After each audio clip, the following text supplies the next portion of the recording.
되기 때문에 묵상 기도 드림으로 주일예배를 시작하겠습니다.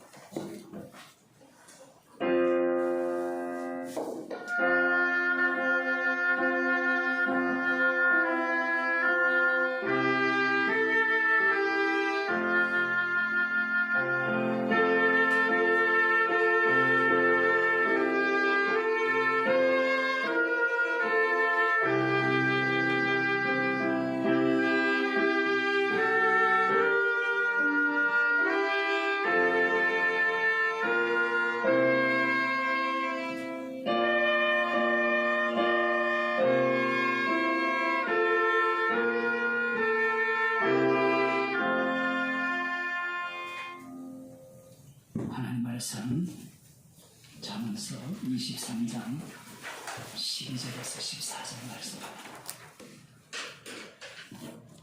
구약성경 937쪽입니다.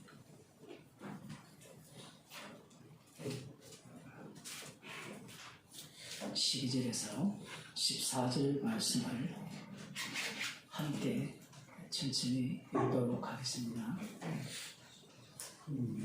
홍계에 작심하여 지식의 말씀에 귀를 기울이라. 아이를 훈계하지 아니치 말라. 채찍으로 그를 때릴지라도 죽지 아니하리라. 그를 채찍으로 때리면 그 영혼을 본부에서 구원하리라. 아멘. 기도하시겠습니다. 저희들을 십자가의 피로 구원하셨기에 우리의 인생을 홀로 내버려 두지 아니하시고 날마다 채찍질 하시면서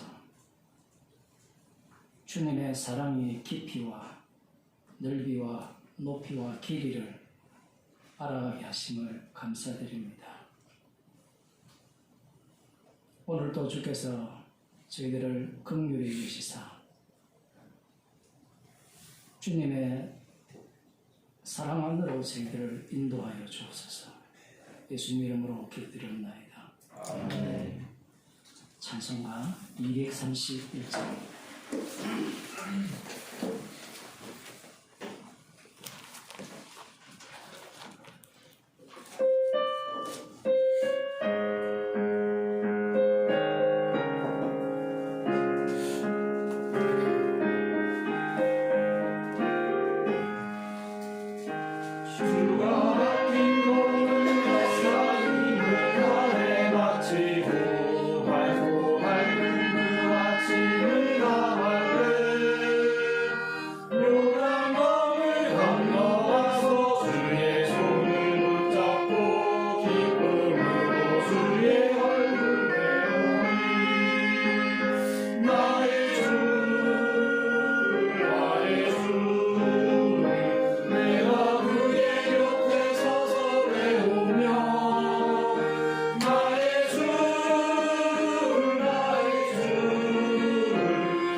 2장입니다.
시편 55편 1절에서 7절 말씀을 교독하시겠습니다. 구약성경 841쪽입니다. 제가 한 절 읽고 여러분들이 한 절 읽도록 하겠습니다. 다윗의 마스길 영장으로 현악에 맞춘 노래. 하나님이여 내 기도에 귀를 기울이시고 내가 간구할 때에 숨지 마소서. 내게 인사 응답하소서. 내가 하시오니 이는 원수의 소리와 악인의 압제의 영구라. 저희가 죄악으로 내게 더하며 노하여 나를 핍박하나이다. 내 마음이 내 속에서 심히 아파하며 사망의 위험이 내게 미쳤도다. 두려움과 떨림이 내게 이르고 황공함이 나를 덮었도다. 만약에 내가 비둘기같이 날개가 있으면 날아가서 편히 쉬리로다. 함께 읽겠습니다. 내가 멀리 날아가서 광야에 거하리로다. 셀라. 아멘. 찬송가 114장.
김기래 집사님 우리를 대표해서 기도해 주시겠습니다.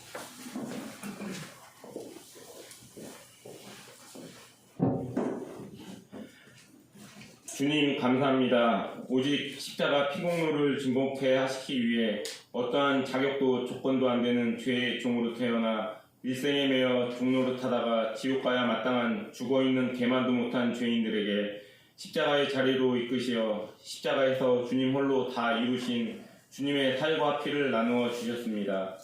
복음을 들은 우리들은 눈이 밝아져 오직 십자가만을 자랑해야 하지만 인간이 되고 더 나아가 의인이 되고 싶은 복음을 들은 내가 주님의 자리를 탐하는 끊임없는 욕망을 분출하게 하시어 십자가의 피 능력으로 날마다 주님께서 만드시는 창기와 세리로 십자가만을 자랑케 하시니 감사합니다. 강도의 소굴인 이곳에 주님의 사자를 통하여 십자가 피공로의 능력을 소경인 우리들에게 허락하시어 성도의 몸속에서 나오는 것은 배설물과 십자가 자랑뿐임을 책망하여 주시옵소서. 예수님의 이름으로 기도 올려드립니다. 아멘.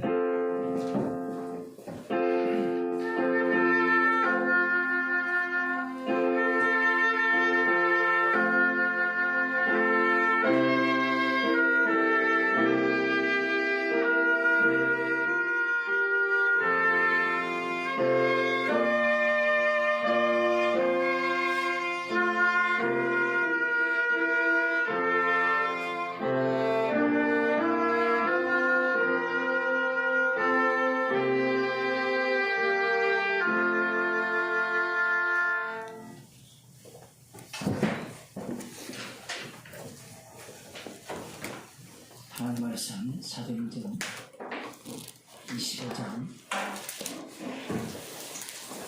13절에서 27절 말씀을 함께 보도록 하겠습니다.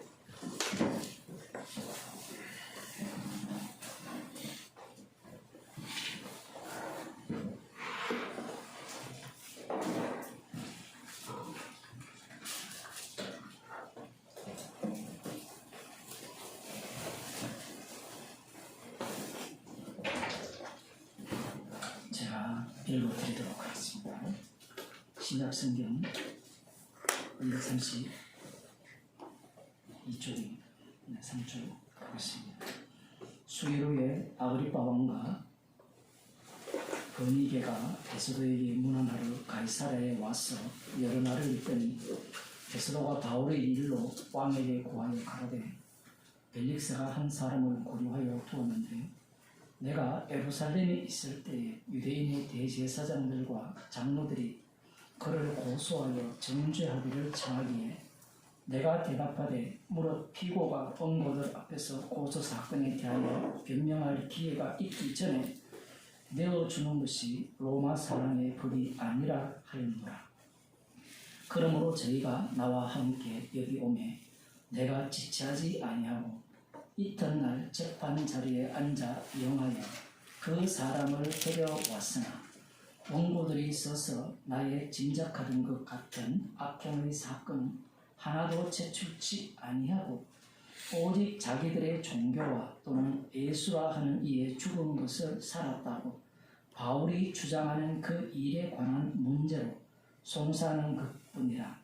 내가 이 일을 어떻게 사실하는지 의심이 있어서 바울에게 묻되 예루살렘에 올라가서 이 일의 신문을 받으려느냐 한즉 바울은 황제의 판결을 받도록 자기를 지켜주기를 호소하므로 내가 그를 가이사에게 보내기까지 지켜두라 명하였노라 하니 아그리빠가 베스도더러 이르되 나도 이 사람의 말을 듣고자 하노라. 베스도가 가로되 내일 들으시리이다 하더라. 이튿날 아그리빠와 버니게가 크게 위해를 베풀고 와서 천부장들과 성중에 높은 사람들과 함께 신문소에 들어오고 베스도의 명으로 바울을 데려오니 베스도가 말하되 아그리빠 왕과 내게 같이 있는 여러분이여 당신들이 보는 이 사람은 유대의 모든 무리가 크게 외치되 살려두지 못할 사람이라고 하여 예루살렘에서와 여기서도 내게 청하였으나 나는 살피건대 죽일 죄를 범한 일이 없더이다. 그러나 저가 황제에게 호소한 거로 보내기를 작정하였나이다. 그에게 대하여 황제께 확실한 사실을 아뢰 것이 없으므로 신문한 후 상소할 재료가 있을까 하여 당신들 앞 특히 아그리빠 왕 당신 앞에 글을 내어 세웠나이다. 그 죄목을 베풀지 아니하고 죄수를 보내는 것이 무리한 일인 줄 아나이다 하였더라.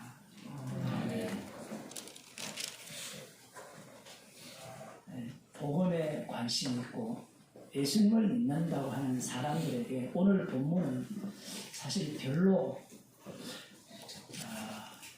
읽을 게 없죠. 흔히 말하면 건질 게 없다. 성경을 읽을 때 나에게 적용되고 유용하고 효용성이 있는 것들이 있을 때는 건질 게 있죠.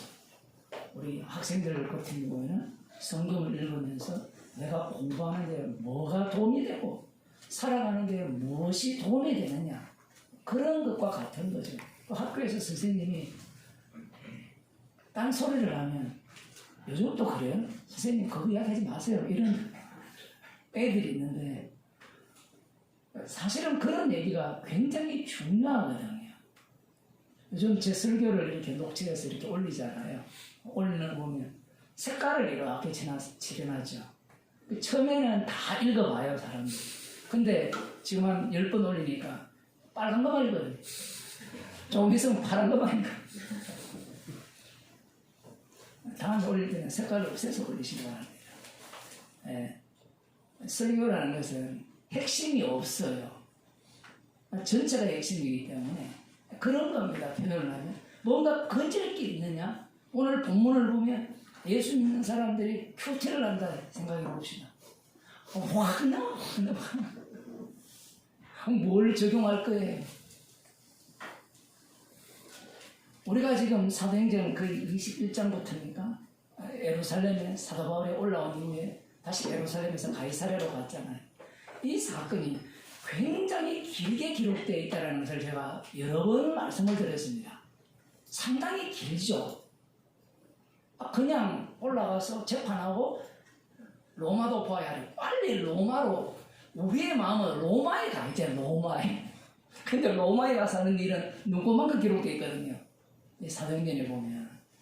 우리 같으면 로마에 가서 기록된 내용들을 가득 기록하기를 원할지 모르겠습니다만,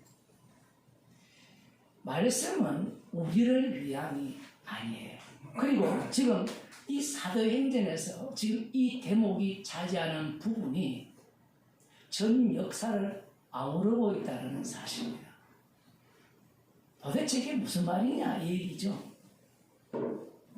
우리는 유대인이 아니에요. 달리 말하면 남은 자가 아니라는 이야기입니다.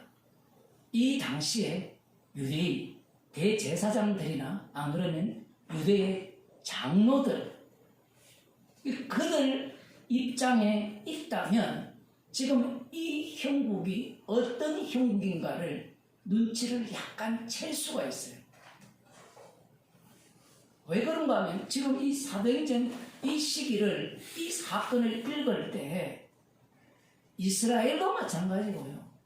이 당시에 복음을 듣는 사람도 별로 다르지 않습니다.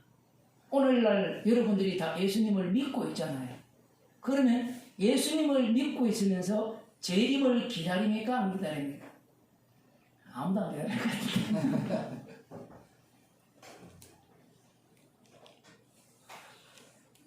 강림을 기다릴 정도 같으면 자신의 형국이 죽을 지경이라야 돼요.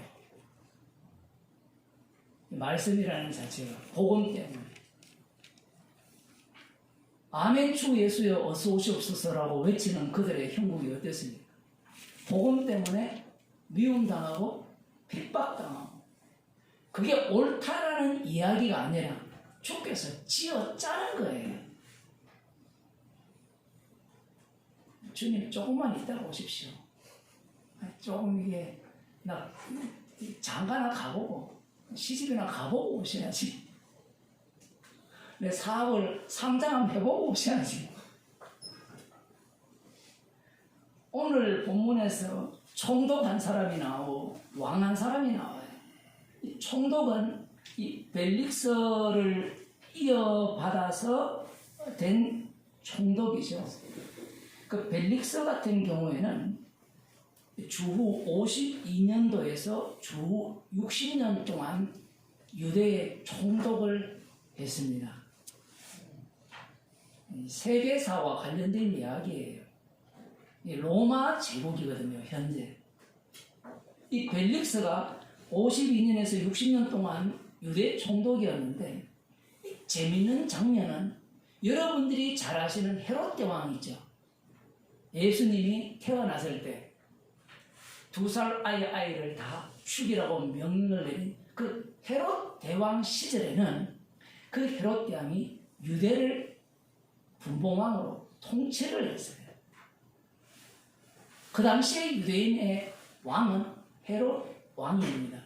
그 이후에 이 로마 제국이 이쪽을 쪼개거든요. 헤롯 대왕이 죽고 난 뒤에 그 아들들에게 이 갈릴리와 이쪽 지역, 아니면 시리아 그쪽 지역, 베레아, 갈릴리 이렇게 해가지고 유대 지역 여러 군데를 나누어서 그 아들들에게 맡기는데, 아그리파 1세라는 인물이 등장합니다. 오늘 등장하는 왕은 2세거든요. 그 아그리파 1세가 누구냐 하면 예수님을 십자가에 처형할 때 본디오 빌라도가 헤롯 왕을 부르잖아요. 그 왕이 아그리파 1세. 그 1세의 아들이 오늘 나오는 아그리파 2세입니다. 역사 시간도 하는데 이 얘기를 왜 하느냐? 이 얘기를 해야 돼요. 좀 어렵지만 이게 더 쉬울 수도 있지만 어쨌든 그 1세 때 아그리파 1세 때 그 이름도 헤롯 왕이라 이렇게 칭하거든요. 통칭. 아버지도 헤롯 왕이고 그 손자도 헤롯 왕이고 헤롯 왕인데, 어쨌든 그렇게 이제 아그리파 1세가 예수님을 십자가에 못 박아 죽일 때 본디오 빌라도가 불러 올린 왕이에요. 이 왕이 어느 지역을 그 당시에 통치하고 있었는가 하면 유대 지역은 예루살렘을 포함한 이 가레사랴 이 지역은 로마에서 직접 통치를 했어요. 그래서 총독을 파견한 겁니다.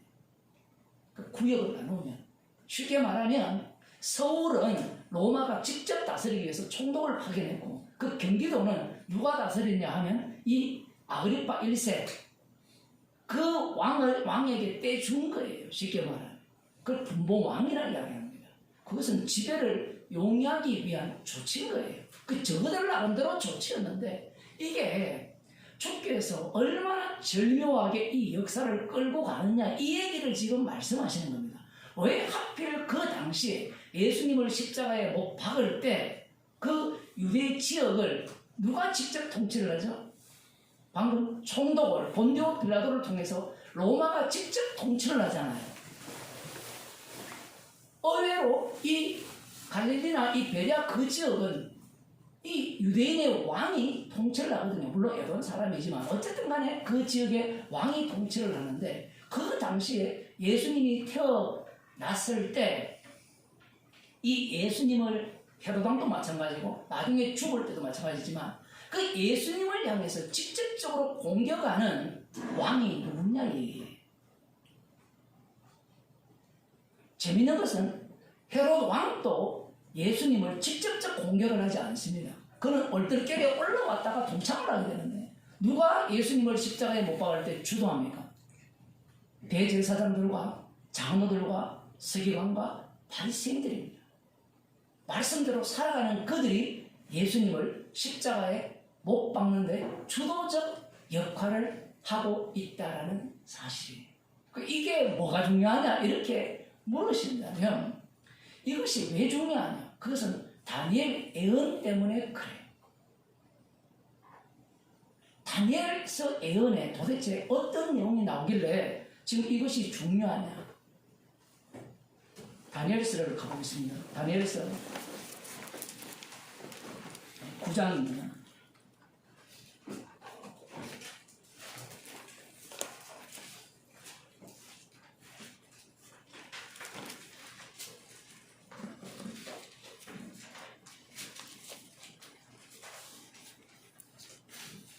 (20절부터) 보면 다니엘이 에레미야 선지자가 예언한 구약성경 1250쪽입니다. 성경 찾는 모습 보니까 너무 보기 좋아요. 네, 다니엘서 9장입니다. 다니엘이 이제 기도하는 중에 그 에레미야에게 임한 70년이 마치리라 하신 그 말씀이 떠올랐고 그 말씀의 약속에 근거하여서 이제 하나님께서 이 약속대로 이루어 달라고 기도하면서 자신들의 수욕을 자기들에게 돌리시고 영광한 아버지 하나님께서 받으시옵소서라고 기도하는 그에 대한 응답이에요. 그래서 여기 보면 내가 이같이 말하여 기도하며 내 죄와 및 내 백성 이스라엘의 죄를 자복하고 내 하나님의 거룩한 산을 위하여 내 하나님 여호와 앞에 간구할 때에 내가 말하여 기도할 때에 이전 이상 중에 본 그 사람 가브리엘이 빨리 날아서 저녁 제사를 드릴 때쯤에 내게 이르더니 천사가 왔어요. 요즘 세대는 천사가 어디 있느냐 이렇게 이야기하지만 천사는 없어도 신은 있죠. 메시라고. 인간들이 정말 웃기죠. 신은 부정하면서 인간을 신으로 만드는 것은 그냥 하는 짓이 아니에요. 느부갓네살 왕이 자신을 신으로 만들었거든요.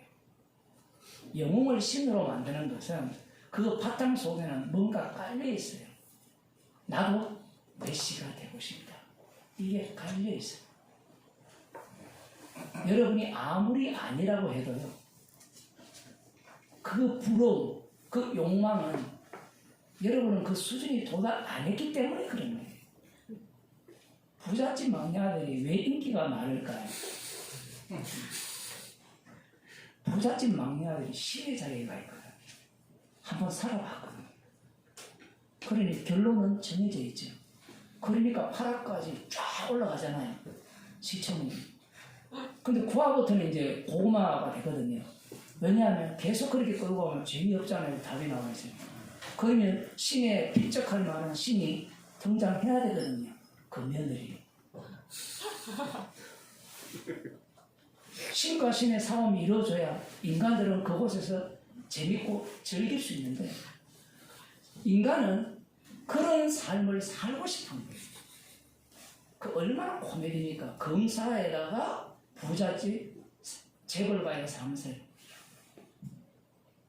그 찌질이 못난 사람 두 사람 살면 그거 보겠어요? 그 욕망이 그 자리에 다 담겨 있는 거예요. 그걸 갖고 여러분들은 놀림을 당하는 겁니다. 뭐 돈 내라 얘기예요.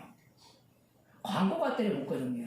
세상의 모든 것들은 돈과 연결되어 있어요. 긴급 뉴스를 봐도 광고를 봐야 돼요. 맞죠? 여러분 안 놀랐습니까? 앞으로 우리나라에 만약에 지진이 일어나서 그럼 유튜브에서 뉴스가 나와요. 뉴스를 보는데 뉴스 앞에 뭐가 나오는가 하면 깔깔 웃는 광고가 먼저 나와요. 그 다음 사람이 몇 명 죽었다가 나와요. 아, 이거 정말 있잖아요. 이런 세계예요. 뭐든지. 그 언론 자체도 마찬가지예요. 뭐 정지, 진실 그거는 계획에 줘야 돼요. 돈이 안 되면 진실이든 옳음이든 아무것도 필요 없는 그런 세상입니다. 지금 이 가브리엘이 천사가 등장을 했잖아요. 여러분 천사가 뭐 있고 없고 믿는 건 이건 하나도 안 중요합니다. 천사가 활동을 해요. 자기 백성들을 지키거든요. 그걸 수호 천사를 합니다. 자기 성도들을 천사가 지켜요. 이런 얘기하면 또 옛날 얘기가 아니라 말씀에 다 있습니다. 베드로를 지켰고 다 지키는데 지금 가브리엘이 와서 다니엘아 내가 이제 네게 지혜와 총명을 주려고 나왔나니 이렇게 나오거든요. 지혜와 총명을 주면 우리들은 그 다음 뭘 생각해요? 지혜와 총명. 어릴 때부터 교회 다니는 사람들 집사님 자녀들 위해서 그런 기도 해봤습니까? 우리 자녀들 지혜와 총명을 주시고 저는 어릴 때부터 어머니의 기도하면 맨날 그 얘기 들어요. 지혜와 총명. 지혜와 총명의 끝자락이 뭡니까? 세계 만방에 뛰어난 사람이 되겠다. 서울대 법대 수석 서민영 이렇게 나면 맞아요. 서민영이지. 그 송중기 그 여친이 그 서울대 법대 수석 아닙니까? 송중기가 수석했어요? 지혜와 총명을 주러 왔다라고 하면 아 다니엘이 뭔가 받아서 뭔가 다 알겠구나. 아는 게 아니라 다니엘은 미지의 세계에서 빨려들어요. 이게 성경에 나오는 지혜와 총명이에요. 십자가의 지혜를 성도들이 받잖아요. 받았잖아요. 그럼 십자가의 지혜를 받았다고 하면 우리는 그 다음 무슨 생각을 갖고 있는 거면 선악과를 먹기 때문에 나 안다라고 생각해요. 알기는 뭘 알아요? 인도함으로 사는 거예요. 그게 성도거든요. 여기 보면 기도를 시작할 적에 명령이 내렸으므로 이제 네게 구하러 왔느니라. 너는 크게 은총을 입은 자라. 그런즉 너는 이 일을 생각하고 그 이상을 깨달을지니라. 이상을 깨달으라는 말의 의미가 깨달아 다 안다는 이야기가 아니라 이 이상은 이런 그다라고 아는 거예요. 그래서 역사적 사건을 뒤에 계속해서 앞부분에도 나왔지만 레짐성리에 대한 이야기도 나오고 그 전에 느부갓네살의 꿈, 금, 은, 동, 철과 흙이 섞인 그 실상에 대한 것들을 다 들었잖아요. 그러면 우리는 그걸 다 읽으면 다 안다고 생각하는데 다 아는 게 아니에요. 이 원래는 뭐가 똑같은가 하면 요셉이 꿈을 꾸잖아요. 꿈을 꿨을 때 요셉이 꿈을 해석한 것이 다 꿈을 대적하는 짓이 되고 그 꿈이 요셉을 끌고 다니면서 그 언약을 이루어내버립니다. 이 원리도 마찬가지예요. 제가 이 얘기를 왜 하는가 하면 이 다니엘이 깨달았으니까 깨달아 알아라 했으니까 그 다음 차례 누구예요? 이 성경을 읽는 남은 자 유대인들이고 그 다음 성경을 읽는 우리들이잖아요. 종말론을 이야기하는 거예요. 지금 여기에서 왜 2000년 기독교가 성경을 이 구원론 중심의 종말론을 펼쳐왔는가 그 얘기를 지금 하는 겁니다. 그게 지금 이 말씀에 담겨 있는 거예요. 네 백성과 네 거룩한 성을 위하여 71회로 기한을 정하였나니 갑자기 70년이 71회로 정했다는 거예요. 그러면 71회니까 1회라는 것은 7이거든요. 그러면 70 곱하기 7이니까 몇 년이에요? 490년. 그 70년에서 490년으로 바뀌었다. 이렇게 해석을 할 가능성이 아주 높아요. 실제로 역사적으로 그렇게 해석한 집단들이 적지 않았습니다. 실제로 역사적으로 그렇게 해석한 집단들이. 그래서 연수를 따지는 겁니다. 이 연수가 언제부터냐? 조금 더 볼게요. 허물이 마치며 죄가 끝나며 죄악이 영속되며 영원한 의가 드러나며 이상과 예언이 응하며 또 지극히 거룩한 자가 기름 부음을 받으리라. 지금 요 내용이 71회 안에 들어가는 거냐 아니면 71회를 시작하는 지점이냐 이것 갖고 필수기 싸워요. 신학자들이. 여러분들은 별로 관심이 없죠. 왜 피터지게 싸우느냐라고 할 때는 무엇이 중요한 거 아니냐. 예수님이 언제 오시는가가 중요하기 때문에. 우리들이야 요즘은 자기 쾌락에 바빠가지고 예수님이 오시든 말든 그게 무슨 상관이냐 이렇게 하지만 그러나 많은 사람들은 예수님이 언제 오시는가에 초점을 맞추기 때문에 이 본문을 어떻게 해석하느냐 거기에 완전히 신경이 곤두서 있는 겁니다. 그 다음 나오는 게 그러므로 너는 깨달아 알지니라. 예루살렘을 중건하라는 영이 날 때부터 이 예루살렘을 중건하라는 인물이 누구냐? 고레스거든요. 근데 고레스가 돌아가라 했을 때 예루살렘 성을 중건하라는 하지 않지 않았느냐 이렇게 하면서 그 에스라가 돌아갈 때가 이 시작점이다. 71회의 시작점이다. 아니다. 그 다음 느헤미야가 돌아갈 때가 71회의 시작점이다. 이것 갖고 또 비틀리기 싸워요. 마치 일제시대가 이 일본의 제국주의가 우리나라를 망쳤다라는 시각과 반대로 그러지 않고 이 선진문물을 갖고 와서 조선의 그 미개한 그 세계를 완전히 다 뒤집어서 모든 사람들이 자유를 누리는 세계를 줬다. 여러분 이런 얘기는 또 잘 안 듣죠. 국민의힘이 주장이 지금 방금 이야기한 거고 민주당 주장이 그 주장이거든요. 그런데 얘기 들어보면 다 맞는 말을 이야기해요. 제가 방금 이 말이 중요해요. 맞는 말이라는 게 중요해요. 그 맞는 말이라는 것을 왜 합니까? 왜 맞는 말을 해요? 나를 위해서 하죠. 역사 해석을 하는 목적은 딱 하나예요. 나를 위해서 하지 타인을 위해서 하는 경우는 절대 없습니다. 그래서 일본하고 친하게 지내자는 그 무리들은 자기를 위해서 하는 짓거리고 일본하고 친하게 지내지 말자라고 하는 그 인간들도 나를 위한 거예요. 그 어디에 주님을 위한 건 없다라는 이야기입니다. 제가 이 얘기를 왜 하는가 하면 이런 말씀들을 해석을 할 때 누구를 위해 해석하느냐 얘기예요. 여러분이 성경을 읽을 때 오늘 교회 올 때 망하려고 오신 분 오늘 또 복음 듣고 죽자 이렇게 오신 분 물론 있으시겠죠. 그런데 인간들은 자기를 위해 살아요. 뭘 하더라도. 그래서 여기에 보면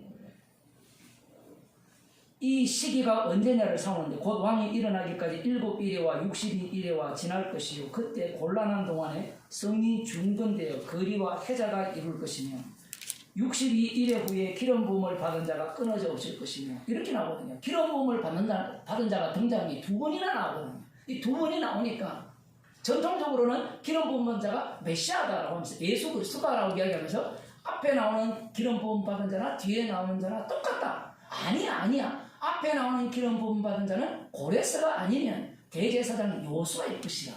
왜냐면 대제사장 요수아가 기름을 받고 대제사장이 되니까. 그리고 뒤에 나오는 분이 예수님일 거야. 아니야. 또 나중에 어떤 인물이 있거든요. 어떤 제가 이름을 기억할지 모르겠는데 누구에 의해서 죽는가 하면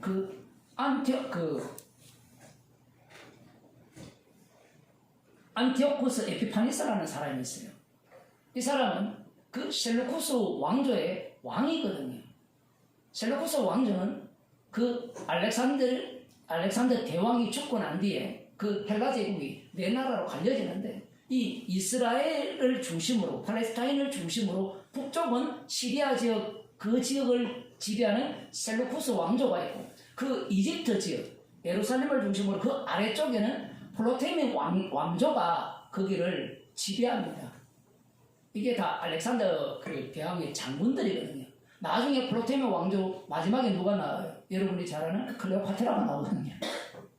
이 내용이 지금 다니엘서에 이렇게 들어있는데 여기에 보면 이 기름 부음 받은 자가 누구냐를 갖고 또 싸움이 시작됩니다. 문제가 뭐냐면 그걸 알면 천국 갈 수 있느냐 얘기예요. 사람들은 항상 정답을 알기를 원하잖아요. 맞죠? 여러분이 이 사실을 압니까? 예수님이 하늘로부터 오셨죠. 그 당시에 예수님이 자신을 보였어요. 사람들이 알아봤어요? 몰라봤어요? 몰라보죠. 그걸 안다는 자체가 아는 게 아니에요. 이미 눈은 썩었고 마음은 둔하여졌고 귀는 기머거린 거예요. 아니 어떻게 내 눈이 다 보이는데 내 눈을 어떻게 소경이라 합니까? 그건 지 생각이에요. 여기서 홍수의 음모랑 여기 보면 26절 다시 보겠습니다.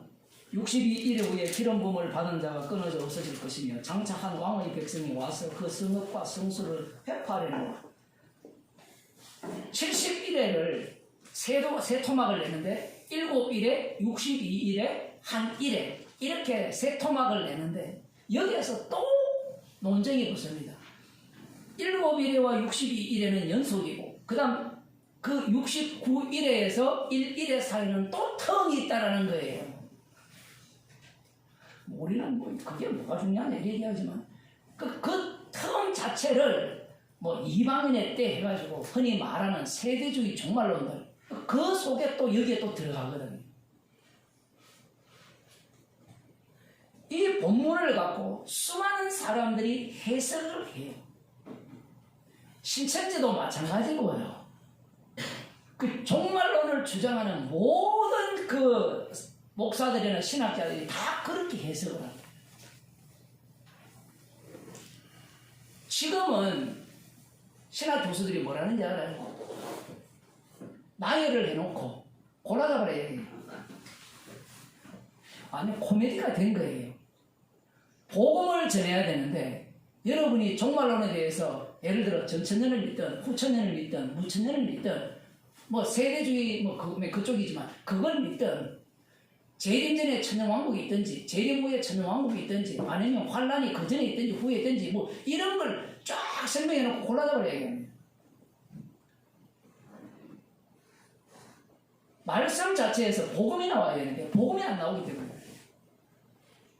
십자가만 전하면 되는데 십자가만 전하면 어떻게 돼요?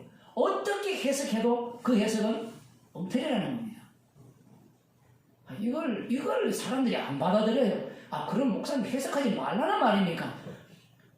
그 말이 돼요? 이미 해석을 다 하고 앉았는데 여러분이 이미 성경을 읽으면서 나름대로 해석을 다 한다니까요. 인간이라는 자체가 백지가 아니에요. 이미 인간은 신이기 때문에 자기가 무엇을 보는 순간 해석을 다 해요. 판단을 다 내립니다. 그 판단의 끝판 왕들이 누구냐? 예수님 당시에 남은 자 유대인이라는 겁니다.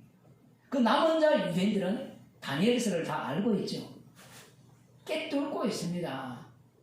사람들이 이 유대인들을 너무 무시해도 너무 무시해요. 그 언제만 존중하는 마음에 애 키우는 거. 돈 잘 버는 여기에만 존중을 하는데 좀 마음을 좀 바꿔야 돼요.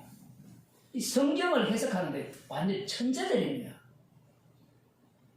예수님을 살해한 이유가 우리가 볼 때는 대도 안 하게 살해했다 하지만 그런 이유가 아니라 그들은 철저하게 메시아를 기다리면서 사람의 손으로 만남지 않은 뜨인 돌을 기다리면서 그 뜨인 돌의 왕국 구름 타고 오시는 인자를 기다리면서 예수님을 살해한 거예요. 그러면 이 다니엘서에 나오는 이 본문에 대한 해석을 어떻게 했겠느냐 얘기예요. 그들의 해석법을 보면 그 이후에 나오는 모든 해석들은 그 해석 속에 다 합류당합니다. 똑같은 해석이 되는 거예요. 이미 결론은 나왔죠. 결론은 뭐예요? 어떻게 해석해도 십자가를 제거하는 겁니다.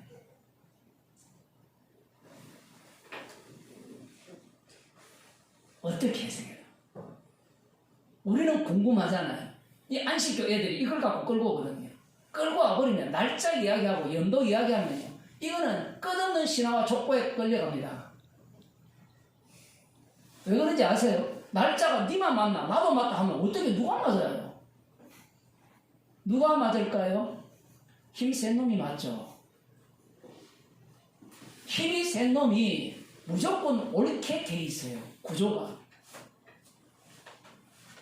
성경을 그 안식교 애들이 제7일 안식 재림교 걔들이 이걸 갖고 사람들을 완전히 농락하거든요. 실체들도 농락하고 이단들의 특징이 농락하거든. 성경도 모르고 들어가 보니까 뭐 7일에 62일에 한 일에 이런 얘기를 해놓으니까 이거 이 일에는 뭔지 압니까? 라고 묻고 이게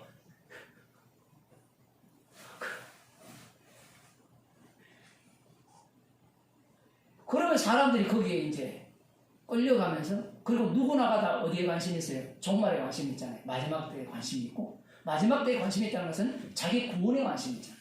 그러면 그들이 말하는 설득에 설득 당하는 거예요. 십자가 복음은 설득이 됩니까? 안 됩니까? 안 되죠. 납득이 안 되죠. 설득과 납득을 부정하는 게 십자가 복음이거든요. 왜 그러냐라고 하면 성령께서 친히 믿게 하시기 때문입니다. 인간의 모든 지혜를 어리석게 만들어버리기 때문에 그럽니다. 27절 그가 장차 많은 사람으로 더불어 한 일해 동안의 언약을 굳게 정하겠고 그가 그 일해의 절반에 제사와 예물을 금지할 것이며 또 강포하여 미운 물건이 날개를 의지하여 쓸 것이며 또 이미 정한 종말까지 진노가 혼패케 하는 자에게 쏟아지리라 하였느니라. 이렇게 말씀을 하거든요. 그러면 사람들은 이 말씀을 누구 사람들? 70년 만에 돌아왔잖아요. 그 돌아온 이후부터 그 고레스가 되었던 아니면 에스라가 되었던 느헤미야의 시작이 되었던 사실은 그것은 하나도 안 중요하다라는 것이 지금 가브리엘 선지자를 천사를 통해서 다니엘에게 하는 이야기예요. 무슨 얘기인가 하면 다니엘은 70년을 뭘로 해석했어요? 역사로 해석했죠. 연도로. 역사로. 70년이 마치면 언약이 이룰 것이다. 약속대로 이룰 것이다. 그렇게 굳게 믿고 있었잖아요. 그런데 하나님의 입장에서는 그 70년이 아니라는 이야기예요. 그러면 70년을 왜 말씀하셨느냐라는 이야기입니다. 그게 핵심이에요.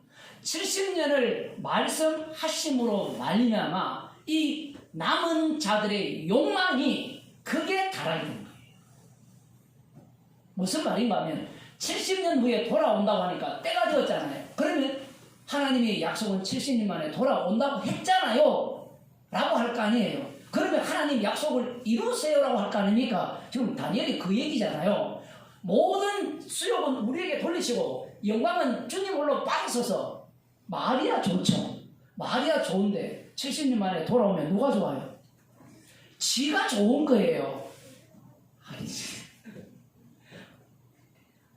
무슨 말인지 이해돼요? 여러분이 뭘 행할 때 다 자기를 위해서 하는 거예요. 부모가 몰라서 속아 넘어가는 게 아니에요. 부모도 마찬가지예요. 어떤 행동을 하든 무슨 짓을 하든 다 나를 위한 것이 아닌 게 없어요. 여기 지금 70년이라는 것을 말씀하심으로 말미암아 이 나름대로 믿음이 있는 사람들은 에레미야가 예언한 70년을 기다리는 것. 하나님 약속을 이루어 주옵소서. 그런데 그 약속을 이루는 최종 목적이 누구를 위함이냐 할 때는 자기를 위함. 그것을 드러내기 위해서 70년을 말씀하신 거예요. 그런데 70년은 70년입니까? 아닙니까? 아니었죠. 71회였죠. 본래 71회라고 그러면 처음부터 말씀하시지. 처음부터 말씀 안 합니다. 왜 안 하는가 하면 인간의 죄악을 드러내는 과정이 있어야 되기 때문에 그래요. 그래야만 누가 죽습니까? 하나님의 아들이 죽임을 당해요. 누구에 의해서? 70년을 손꼽아 기다린 그들에 의해서. 그 70년 만에 돌아오리라는 그 약속을 붙들고 있는 자들이 드디어 돌아왔는데 제2성전 그 어떻습니까? 시원찮죠. 솔로몬 성전에 비하니까 너무 초라한 거예요. 그래서 그 솔로몬 성전의 영광을 본 사람들은 슬퍼서 울어요. 운다는 말은 성경에는 안 나오지만 그 속에 뭐가 깔려 있어요. 이거 만들려고 약속하셨는데 그 다음에는 또 뭐가 떠오르겠습니까? 에스겔 선지이 떠오르겠죠. 인간의 머리는 쉬지가 않거든요. 자기의 꿈을 포기하지 않습니다. 말씀을 주면 그 말씀을 갖고 자기의 욕망을 그대로 올리는 거예요. 돌아왔는데 아니더라는 겁니다. 그렇지. 그러면 다니엘이 환상을 봤지 않느냐? 71회에 마치리라 하지 않았느냐? 그러면 성을 중건하라는 영이 날 때부터 71회가 끝나면 어떤 나라가 완성됩니까? 영원히 그 기름 부음 받은 자가 다스리는 나라가 된다라는 것을 말씀을 하셨거든요. 그 24절에 보면 그 이상은 깨달을지니라 내 백성과 내 거룩한 성을 위하여 내 백성과 내 거룩한 성을 위하여 71회를 정했다 이렇게 얘기하거든요. 그 여기에 껌뻑 안 넘어갈 인간이 어딨습니까? 주 예수를 믿으라 그리하면 너와 내 집이 구원을 얻는다 할 때 너와 내 집이 중심이에요? 주 예수가 중심이에요? 너와 내 집이 중심이 되는 거예요. 주님께서는 지옥 갈 자들을 지옥 보내기 위해서 말씀을 주신 거예요. 이런 말을 잘 안 믿으시는데 유대인들이 예수님을 살해했잖아요. 그 율법을 주신 목적은 죄 아래 가두어서 예수님 죽이라고 유대인을 만든 거예요. 남은 자를 만든 겁니다. 우리는 말씀이 우리를 위해 있다고 생각하는 자체가 이게 악마적이라는 사실을 알아야 되는데 그걸 모르는 겁니다. 지금 71회라고 얘기를 하니까 여전히 바벨론 포로에서 돌아왔지만 여전히 바벨론 제국의 지배하에 있고 그러면서 시간은 점점 흘러가면서 나름대로 에스라와 느헤미야가 개혁을 하잖아요. 어디로 돌아가자 합니까? 신명기 정신으로 돌아가자 하면서 율법으로 돌아가자. 이게 개혁주의 정신이거든요. 말씀으로 돌아가자. 개혁주의가 왜 엉터리인가 하면 말씀으로 돌아가자고 한 자들의 끝자락이 서기관과 바리새인들입니다. 그들이 예수님을 죽여버리거든요. 그러니까 개혁주의자들한테 십자가 복음은요 뭐라고 하는 거면 그거 다 한다 얘기해요. 정말 희한해요. 그게 개혁주의자들의 특징입니다. 복음 이야기하는 거예요. 십자가 복음을 끈값으로 봐요. 그거 누가 모르네. 그거 누가 모르네.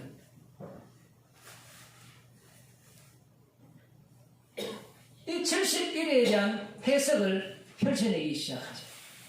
그래서 지금 예수님 당시에 메시아를 기다리는 자들이 예수님이 하시는 일을 보고 혹시 그리스도가 아닐까? 사람들이 기대감을 품었던 이유가 크게 그러면 그리스도가 오게 되면 그리스도라는 말이 이게 헬라어거든요. 히브리어로는 메시야 들어봤죠?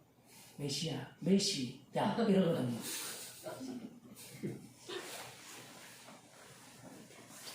메시아 그걸 기름 부음 받은 자를 그렇게 히브리어 아니면 헬라어로 그렇게 표현하는 거예요.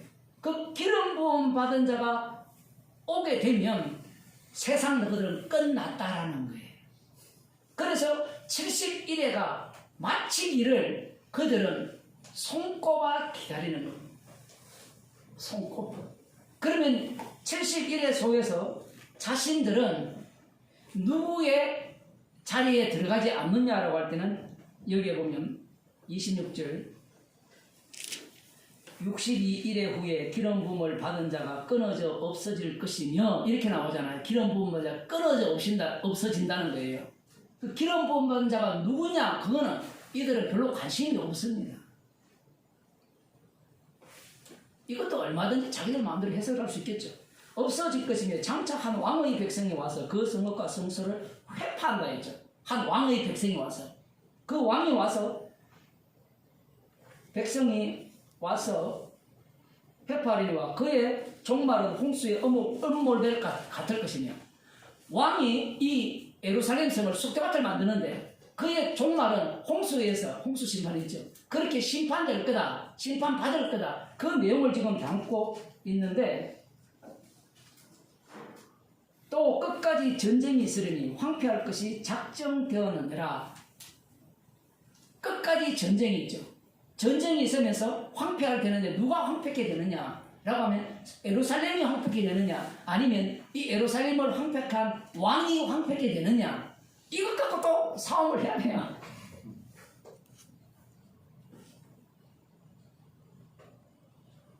그가 장차 많은 사람으로 더불어 한 일해 동안의 언약을 굳게 정하겠고 한 일해, 마지막 한 일해 동안이죠. 그가 그 일해의 절반의 제사와 예물을 금지할 것이며 이 왕입니다.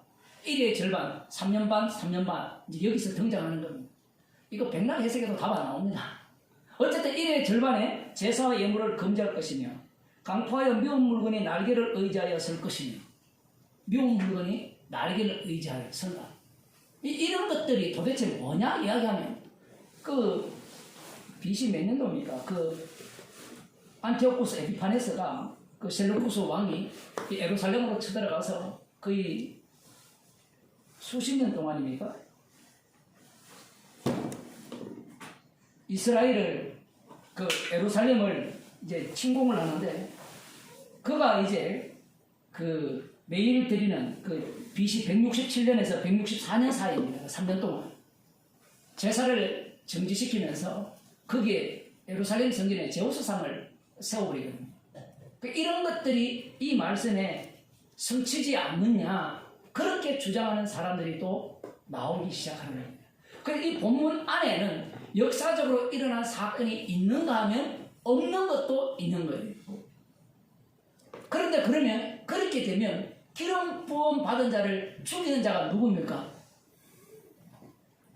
안티오쿠스 에피파네스 신의 현년이라는 그 사람이 기름 부음을 받은 자를 죽인 자가 되기 때문에 그 사람은 그러면 기름 부은 자를 실제로 죽였거든요.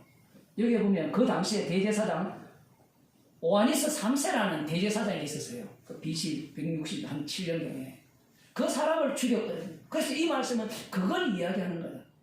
그것도 포함할 수 있어요, 성경은. 근데 그것을 포함하는데 문제가 뭐냐라는 거예요, 문제는. 거기서 뭐가 나와요? 그랬다. 그래서 그 다음 어떻게 되느냐 이 얘기예요. 그 다음. 그러한 어떤 역사적 해석, 아까 얘기하다 말했지만 다니엘이 70년을 해석을 했잖아요. 70년을. 근데 그 70년 해석이 완전히 엉터리임이 드러나죠. 왜 엉터리임이 드러나느냐 했을 때는 그런 식의 해석법은 결국은 누구를 위한 해석이 되느냐 할 때는 너를 위한 해석이라는 거예요. 이스라엘 너를 위한 해석. 언약을 위한 해석이 아니라는 겁니다. 마치 야곱이 이 하나님의 약속을 받았을 때 그 약속을 자기 중심으로 해석할 때 야곱이 어떻게 돼요?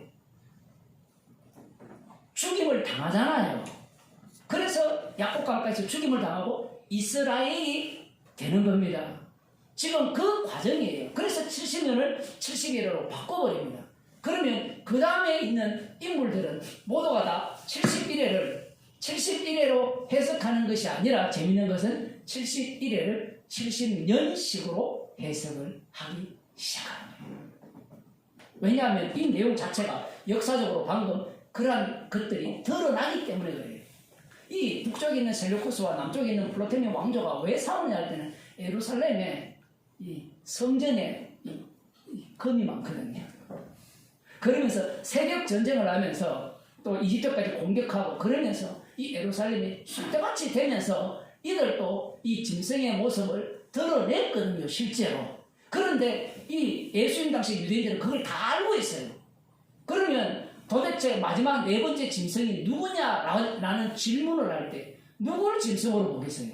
그 나라죠. 나중에 이 셀레쿠스 왕조가 먼저 멸망당합니다. 로마에 의해서. 그 다음 프톨레미 왕조가 또 로마에서 멸망당하고 마지막 네 번째 짐승이 로마 제국이 이 나라를 다스리게 되거든요. 그러면 여기에서 이 기름 부음 받은 자를 제거할 인물이 누구냐라고 할 때는 자기들을 기름 부음 받은 자라고 간주를 해버리면 성도잖아요. 지극히 거룩한 성도들이잖아요. 남은 자들이. 그러면 자기들이 지금 제거당한 입장이 있고, 그러면 메시아가 오면 누구를 공격하겠어요? 짐승을 공격할 거 아니에요. 그 짐승이 누구냐? 로마 제국이라. 그렇게 그들은 이 본문을 해석을 하는 거예요. 세대주의가 되었던 무천년주의자가 되었던 비평주의 여러 부류가 있는데 그들의 해석을 들여다보면 자신을 짐승이라고 인정하는 인간은 아무도 없어요. 그게 특이합니다. 여러분 인터넷 들어가면 다 나오거든요. 이 종말에 대한 다니엘도 나오고 다 나와요. 요한계시록 해석도 다 나오거든요. 그러면 요한계시록을 해석하는 해석법도 모두가 다 역사로 해석해요. 요한계시록도 시간별로 해석해요. 그런데 그 시간별 해석이 71에 의해서 묵사를 났다라는 사실을 분명히 말씀하셨음에도 불구하고 요한계시록이 구약을 갖고 설명을 하거든요. 그러면 거기에 나오는 여러 가지 내용들, 순차적인 그런 것들이 과연 순차적으로 해석이 되느냐 이 얘기예요. 그 순차적으로 해석하면 누구 좋아하노? 모두가 다 나의 구원과 연결되어 있죠.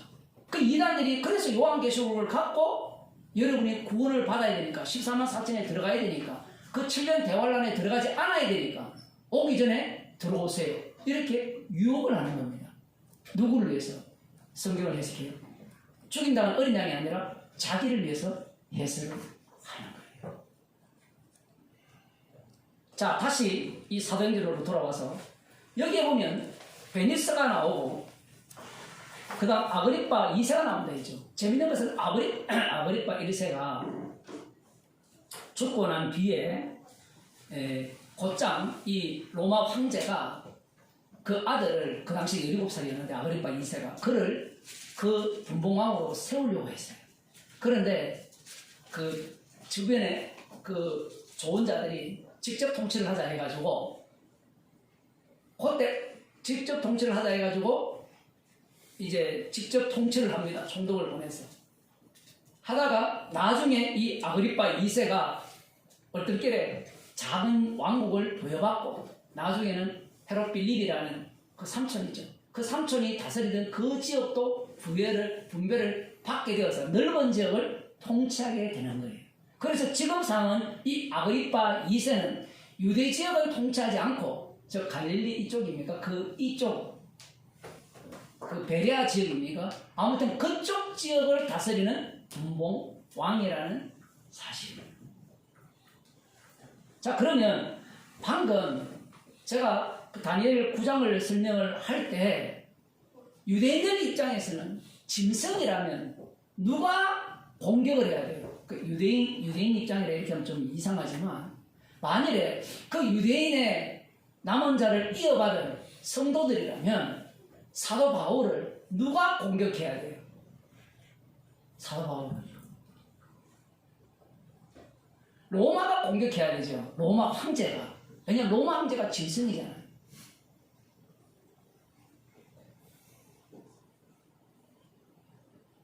그런데 베스도도 그러고 벨릭스도 그러고 사도 바울을 공격하지 않습니다. 사도 바울을 죽이지 않아요. 여기서 재밌는 사실 하나. 사도 바울이 가이사에게 고소했죠. 그 당시 가이사가 누군지 아세요? 예? 그때 가이사가 누굴까요? 로마 황제가. 그 이름 유명한 네로 황제입니다. 정말 재밌죠. 그러면 또 주석가들이 이렇게 이야기하거든요. 이 역사적 사실은 정확하지는 않아요. 그래서 이 사람들이 이 당시에 사도 바울이 가이사에게 호소할 때 네로 황제는 선정을 펼칠 때였다 또 이렇게 이야기해요. 지 마음대로 막 역사를 해석을 하는 겁니다. 지 마음대로, 자기 마음대로. 짐승은 짐승일 뿐이에요. 그들이 생각하는 짐승은 네로 황제가 완전히 미친 짓을 할 때, 그죠? 로마가 불에 탄 이후에 기독교인들을 완전히 몰살시킬 때, 그때의 짐승이라 이렇게 생각하는 거예요. 그 짐승이라는 개념을 머릿속에 따로 두고 있는 거예요. 따로. 그런데 지금 사도행전에 보면 누가 기름 부은 자 예수 그리스도를 공격하고 죽이려고 하고 핍박합니다. 대제사장들과 장로들이, 남은 자들이. 이 사건이 앞서도 말씀드린 것 같이 예수님이 십자가에 못 박혀 죽으실 때도 누가 주동합니까? 로마 황제가 주동합니까? 아니죠. 대제사장들과 서기관들, 바리새인들, 사두개인들, 그리고 온 유대인들, 그들이 한 마음과 한 뜻이 되어서 예수님을 살해한 겁니다. 인간들은 이 당시에 유대인들도 마찬가지고 이 성경을 해석하는 인물들은 네 번째 짐승은 이러이러할 거야. 이 다니엘 9장 그 7장에 보면 이 바다에서 올라오는 짐승이 네 짐승이 나오는데 한번 볼까요? 짐승의 모양이 되게 재밌어요. 3절에 보면 큰 짐승 넷이 바다에서 나왔는데 그 모양이 각각 다르니 첫째는 사자와 같은데 독수리에 날개가 있습니다. 독수리에 날개 있는 사자. 내가 볼 사이에 두 날개가 뽑혔고 볼 사이에 또 땅에서 들려서 사람처럼 두 발로 석야함을 입었으며 또 사람의 마음을 받았으며 아무튼 전부 다 괴상한 괴물들입니다. 이 모양이, 네 짐승이. 이 짐승이 이렇게 이제 네 짐승 쭉 나오잖아요. 이러한 짐승들에 대해서 우리가 생각할 때는 뭔가 정확하게 이거다 저거다, 물론 뒤에 나오거든요. 바벨론도 나오고 메데파사가 나오고 헬라 마케도니아도 나와요. 그런 것들이 나오는데 마지막에 그 짐승이 누구나가 다 예상하듯이 금, 은, 동, 철을 얘기해서 철은 로마 제국이야 라고 하면서 로마 제국이 기름 부음 받은 자를 제거할 거야 라고 예상을 했는데 지금 예수님이 살해당하는 그 장면과 지금 사도행전 25장에 나오는 이 사도 바울을 공격하는 이 장면에서 짐승은 누가 짐승입니까? 메시아 왕국을 기다리는 그들이 짐승이라는 사실이에요.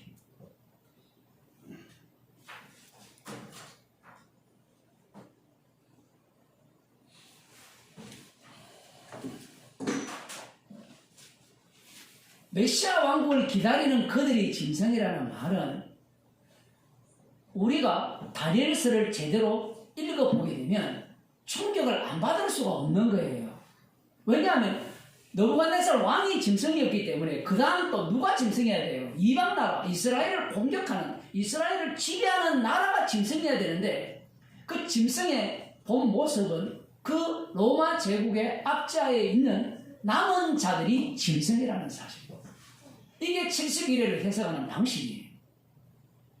70년을 박살내버리죠. 역사적 해석을 박살내는 게 71회입니다. 그런데 71회를 말씀하시니까 다시 71회를 어떻게 해석합니까? 역사적으로 해석하는 거예요. 사도행전 이 본문이 이렇게 길게 기록한 이유는 요한계시록을 해석할 때 70년씩으로 해석하지 말라는 얘기입니다. 70년씩으로 역사적으로 시간별로 해석하면 결국은 누구를 위한 해석이 되냐 할 때는 나의 구원을 위한 해석이 됩니다. 그래서 우리들이 오늘 본문을 보면 사실 뭐 별거 없는 자기들끼리 이야기하는 것 같은데 재미있는 것은 24절이죠. 베스도가 말하여 아그리빠 왕과 여기에 같이 있는 여러분이요, 당신들이 보는 이 사람은 유대의 모든 무리가 크게 외치되, 유대의 모든 무리가 크게 외치는 거예요. 자기들은 별 관심이 없어요. 꼭 본디오 빌라도한테 어쩔 수 없이 지금 재판하는 거니까. 이 본문이 우리가 볼 때는 그냥 하는 말 같은데 다니엘서를 바탕으로 깔아버리면, 그리고 예수님이 십자가에 못 박히신 그 정치적 상황으로 들어가게 되면 이 말은 무엇을 지금 깔고 있어요? 진짜 짐승은 누구냐 이게. 진짜 짐승. 사도 바울이 짐승 중에 우두머리였죠. 죄 중에 개수로였잖아요. 예수 믿는 자를 핍박하고 예수님을 공격하고 예수님을 죽인 자였잖아요. 주님을 만난 자만이 그걸 아는 겁니다. 그런데 주님을 못 만나니까, 만나본 적이 없으니까, 성령을 못 받았으니까 항상 자기는 아니오라고 하면서 자기 구원을 꿈꾸는 거예요. 구원을 꿈꾸면서 누구를 짐승으로 공격합니까? 문재인. 코로나 때문에 예배 못 드리게 한다고 그거 짐승이라고 그러잖아요. 지가 짐승인데. 그러면 자기는 몰래 숨어서 예배 드리니까 나는 짐승이 아니오라고 할 거 아니에요. 그 아니오 하는 자들이 십자가 자랑하는 거 봤으니까. 저 십자가 자랑 못 봤어요. 난 내 신앙 제대로 지킨다 이야기하지 십자가 자랑하지 않아요. 그렇다고 해서 짐승이 아닌 게 아니에요. 근데 그 짐승들은 그냥 지금 재밌잖아요. 뭐가 재밌는가 하면 아웃사이드에 놀아요. 짐승이. 지금 요한계시록 보면 뭐 표 안 받으면 장사 못하게 한다 막 그렇게 하니까 거래를 못하게 한다니까 정부가 나타나서 막 이 독재자가 나타나서 그렇게 할 거라는데 물론 그런 모습도 있긴 있어요. 뭐 북한 같은 경우도 있고 뭐 중국도 그런 상황이잖아요. 표현을 하면. 그러면 미국은 그렇게 해가지고 복음을 안 듣습니까? 복음을 안 전합니까? 제가 얼마 전에 한참 됐습니다만 뭐 차별금지법이 통과 안 돼가지고 십자가 보면 안 전합니까?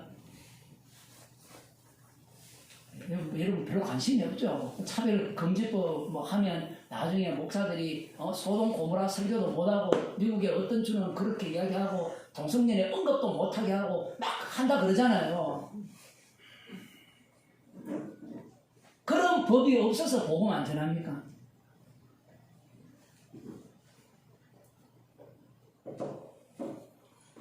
이 화시 451도 그 소설에 보면 그거는 강력한 어떤 그 정부가 통제를 하거든요. 책을 못 읽도록.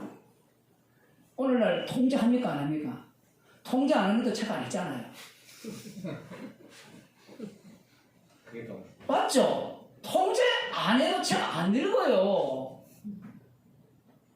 책을 불태우는 정도가 아니라 그냥 책은 뭐 우리 집에도 그런 책이 많지만 밑에 이렇게 받치는 정도.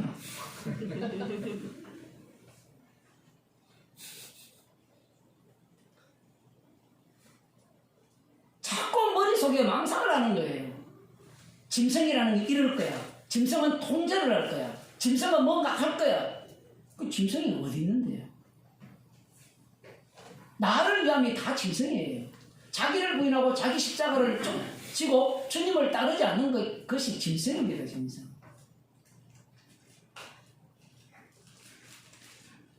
너무 충격적이 아니에요. 우리 같으면 베드로가 바울을 공격해야 되잖아요.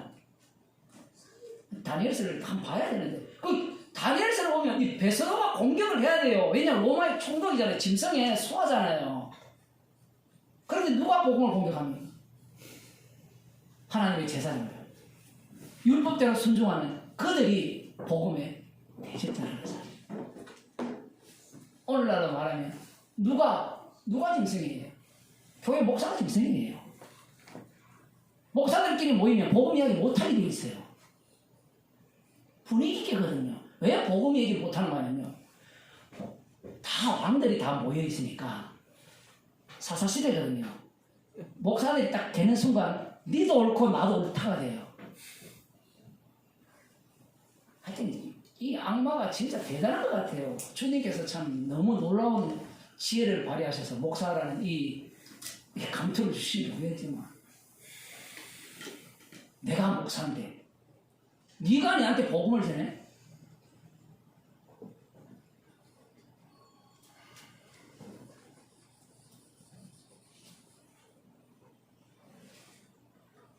유대인들이기 때문에 이럴 것이다.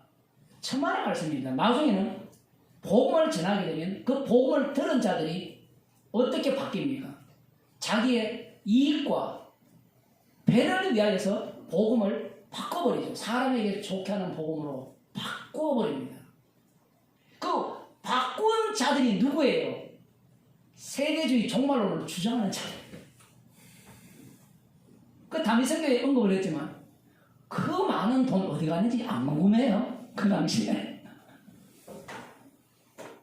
교회 헌금한 그 돈이 다 어디로 갔을까요? 징역 곤란 1년인가 2년 살고 나왔대요. 야, 그거 괜찮은 것 같아요. 1,000억 벌고 1년 살고 나오는 거 어때요? 우리나라 법이 그런 것 같아요. 예? 2천억, 3천억 뭐 사기를 쳐도 한 3년 살고 나오면 3년 살고 2천억 벌면 그거 괜찮은 거 아니에요? 법이라는 게 있는 자를 위해서 있기 때문에 정말 재밌는 세계죠. 이런 세계가.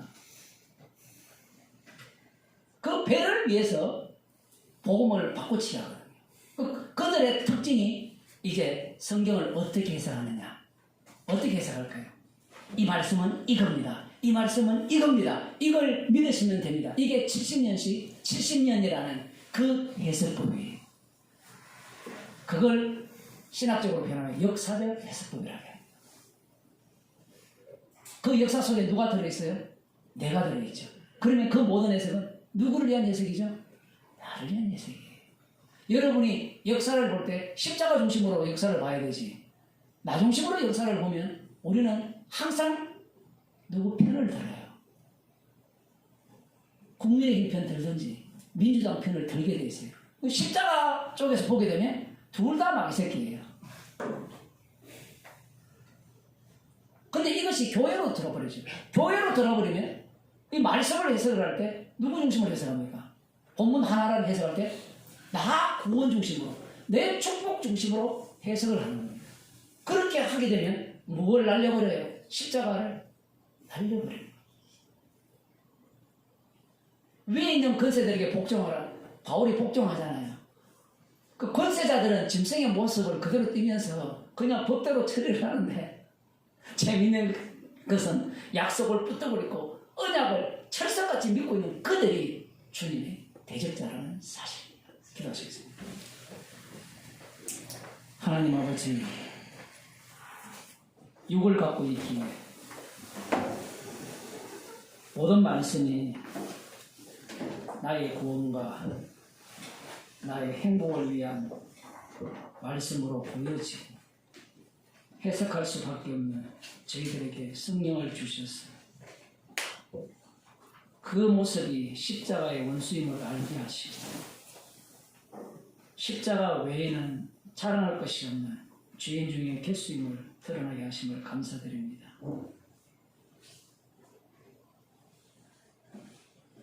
주께서 인도하시는 대로 십자가에 용서하신 그 은혜를 마음껏 자랑하는 주의 백성이 되게 하여 주옵소서. 주 예수 그리스도의 은혜와 하나님 아버지의 크신 사랑과 성령의 교통하심이 우리의 해석법을 언제나 무너뜨리시고 주님의 죽으심만을 자랑케 하는 그 은혜 속에 늘 거하기를 소원하는 주의 백성에게 축원하옵나이다. 아멘.